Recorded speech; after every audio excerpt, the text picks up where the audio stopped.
পাঠা মিনিস্টার। একটি গ্রামের নাম ছিল হাবলুপুর। এই গ্রামে ছিল এক বিশাল সমস্যা। যেই মেম্বার হয় সে গরিবের চাল চুরি করে। গ্রামবাসীরা ঠিক করলো এবার এমন কাউকে মেম্বার বানাবে যে কখনো চাল চুরি করবে না। তখনই হাজির হলো গোপাল, গ্রামের সবচেয়ে চালাক ছেলে। সে বলল, চলো পাঠাকে মেম্বার বানাই।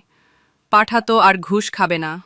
সবাই প্রথমে হেসে ফেলল, পরে ভেবে দেখল, আরে সত্যি তো। সেইভাবেই শুরু হলো প্রচার। ভোট দিন পাঠা বাবুকে, চাল চোরের জবাব দিন।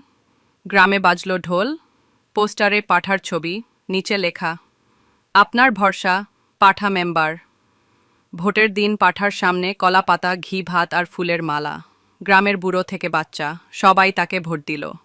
ফলাফল, পাঠা 6% ভোটে জিতে গেল। পরদিন পাঠা বসল চেয়ারে, গলায় মাফলার। সবাই ছবি তুলতে এলো। কেউ বলল, পাঠা দাদার আশীর্বাদ চাই।